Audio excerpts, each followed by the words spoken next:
Welcome to టీవీ49 news. Alluri Sitarama జిల్లా జీకే వీధి పంచాయతీ వద్ద మన ఇల్లు మన గౌరవం గ్రామ సభ ఆ గ్రామ సర్పంచ్ సుభద్ర అధ్యక్షతన జరిగింది. ఈ గ్రామ సభలో గ్రామాల్లో రహదారులు, డ్రైనేజీలు వంటి మౌలిక వస్తువుల కల్పనకి అధికారులు, గ్రామస్తులు సహకరించాలని సర్పంచ్ విజ్ఞప్తి చేశారు. అలాగే పరిసరాల పరిశుభ్రతకు ప్రతి ఒక్కరూ తమ వంతు సహకారం అందించాలని కోరారు. సిద్ధార్థ మార్క్ మాట్లాడుతూ గ్రామాభివృద్ధికి ప్రతి ఒక్కరూ చిత్తశుద్ధిగా పనిచేయాలని కోరారు. MPDO AE Suribabu, MPTC Rimala Rajeswari, Janasena party మండల ఉపాధ్యక్షుడు Battula Siddhartha Mark, Araku parliament executive member Gorle Veerababu, మండల కన్వీనర్ గడుతురి పరమేష్, సీనియర్ నాయకులు నాడెల్లి సత్యబాబు, కొర్రరాము, ముక్కలి మహేష్, కూటమి సభ్యులు రామచంద్రుడు, కాంగ్రెస్ జిల్లా నాయకులు కోన ఎల్లారావు, మోటడం రామారావు, సచివాలయ సిబ్బంది పాల్గొన్నారు. పంచాయతీలో మీటింగ్ పెట్టినప్పుడు ప్రతి ఒక్క గ్రామం నుంచి ఒక గ్రామస్తుడు రాకపోతే అసలు ఆ గ్రామంలో మనకి అసలు ఏం జరుగుతుంది, మనకు వచ్చిన అసలు సదుపాయం ఏంటి, మనం ఏం కోల్పోతున్నాం అనేది ఏ విషయం కూడా ఎవరికి తెలియదు. కాబట్టి ఇంకా మన ఈ జీకే వీధి పంచాయతీ నుంచి ఏదైనా మాలూర గ్రామం నుంచి ఎవరైనా రాని వాళ్ళు ఉంటే దయచేసి వారికి కూడా అందరికి తెలియజేయండి. ఈరోజు ఇలాగ మన ఇల్లు మన గౌరవం అనే పేరుతో ఒక గ్రామ సభ ఏర్పాటు చేస్తారు సచివాలయం దగ్గర. తర్వాత ఇలాగా మనకు పెండింగ్ లో ఉన్న ఇల్లుల కోసం మాట్లాడారు. అలాగే ఇక పైన మళ్ళీ కొత్త ఇల్లులు కూడా శాంక్షన్ అయితే కనుక ఈ విధంగా గ్రామ సభ పెట్టి ఎవరైతే గృహాలు లేకుండా ఉన్నారో అలాంటి వారికి మళ్ళీ గృహాలు కల్పించే అవకాశం ఉందని చెప్పి ప్రతి ఒక్క గ్రామస్తులకు తెలియజేయండి. అలాగే ఈ రోజున మనకి వచ్చిన దాని ప్రకారంగా అయితే జీకే వీధిలో 224 ఇల్లు గృహాలు మాత్రమే మంజూరయ్యి బిల్లులు రాకుండా ఉన్నాయని చెప్పి తెలిసి ఇక్కడ బిల్లులు అయితే రాసుకొచ్చారు. కానీ చాలా నాకు తెలిసి ఇంకెక్కువగానే ఉన్నాయి. ఇంకొకటి ఏంటంటే అసలు నాన్ స్టాప్ అంటే ఇంకా స్టార్ట్ చేయలేదు ఇల్లులు, స్టేషన్ అయ్యాయి కానీ నిర్మించుకోలేదు అని చెప్పే ఇల్లులు 12 ఇల్లులు మాత్రమే చూపిస్తున్నారు మన జీకే వీధి పంచాయతీలోని. కానీ మన జీకే వీధిలోనే 8 ఇల్లులు ఉన్నాయి, ఒక్క గూడెం ఊరిలోనే 8 ఇల్లులు ఉన్నాయి. పంచాయతీ మొత్తం కలిపి 12 ఇల్లులు అనేవి మరి ఏ విధంగా లెక్కలేసారో అయితే తెలియదు. ఏఈ గారు మీరు దీనికోసం మరొకసారి మీరు చర్చ చేయండి. ఎందుకంటే జీకే వీధి ఓన్లీ జీకే వీధి గ్రామంలో నాకు తెలిసిన ఇల్లులు ఇంకా స్టార్ట్ చేసిన 8 ఇల్లులు ఉన్నాయి. మరి మీరు ఏ విధంగా ఈ లెక్కలు కట్టారో తెలియదు. ఈ విధంగా చూసుకుంటే చాలా మంది నిజంగా గృహాలను కోల్పోతారు. దీనికి ఎవరైనా సరే ఎవరికైనా తెలియని ఏదైనా ఉంటే మాత్రం తప్పకుండా కూటమి నాయకులకు లేకపోతే మన గ్రామ జీకే వీధి మండల అధికారులకు మీరు తెలియజేయండి. తెలియజేసిన తర్వాత వాళ్ళకి తప్పకుండా లబ్ధి చేకూరాలి. దీనికోసం మేము కూటమి నాయకులుగా ప్రతి గ్రామం నుంచి ఎవరికి కూడా మేము అన్యాయం జరగకూడదని కోరుకుంటున్నాం. మేమైతే మా జనసేన పార్టీ కాదు, బీజేపీ కాదు, టీడీపీ కూడా మా కూటమి సభ్యులను అందరం కూడా ఏ విధంగా అయితే ఉన్నామైతే ప్రజలకు ఎవరికి కూడా ఒక్కరికి కూడా అన్యాయం జరగకూడదు. ఎవడైతే లబ్ధిదారుడు ఉన్నాడో ప్రతి ఒక్క లబ్ధిదారుడికి న్యాయం చేయాలని ఒక ఆలోచనతోనే ఈ రోజున మేము ఈ రాజకీయాల్లోకి ప్రవేశించడం అనేది జరిగింది. కావున మన ప్రజలందరికీ నేను విజ్ఞప్తి చేసుకున్నాను ఏంటంటే మీరు తప్పకుండా ఎవరికి ఏమి కావాలో ఏమైనా అర్హులు అయితే మాత్రం తప్పకుండా మాకు తెలియజేయండి.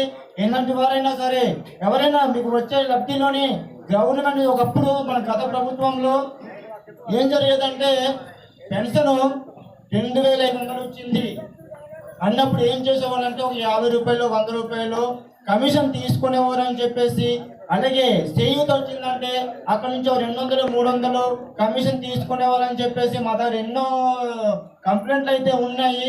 కానీ గత ప్రభుత్వం కోసం పక్కన పెట్టండి, ఇప్పుడు మన ప్రభుత్వం ఉంది కాబట్టి ఎవరైనా సరే మీరు సంతోషంగా మేమే ఇస్తున్నాం అనేది కూడా వద్దు. గవర్నమెంట్ నుంచి వచ్చే లబ్ధి మాత్రం 1 రూపాయి కూడా ఎవరికి కూడా మీరు ఇవ్వకూడదని నేను కోరుకుంటున్నాను.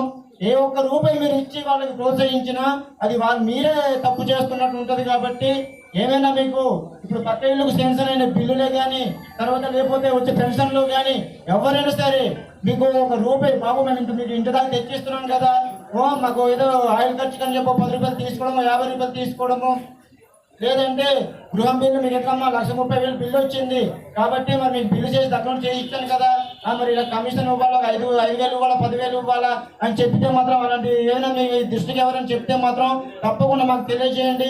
ఆ విషయంలో అయితే మేమైతే మీకు అందరికీ కూడా నేను ఒక తెలియజేసుకునే విషయం ఏంటంటే పుస్తపల్లు మొట్టమొదటిగా మీకు ఒక అధికారికి మనకు ఏదో సహాయం చేశాడు, వాడికి మనం సంతోషంగా మనం ఇవ్వాలి ఒక 100 రూపాయలు అనే మనం ఇంకా తీసేయండి, ఆ బుద్ధి మాత్రం వదిలేసుకోండి.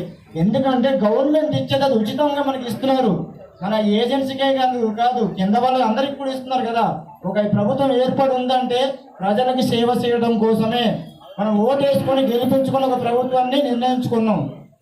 ఆ ప్రభుత్వం మనం చేయడం కోసమే ఉంది.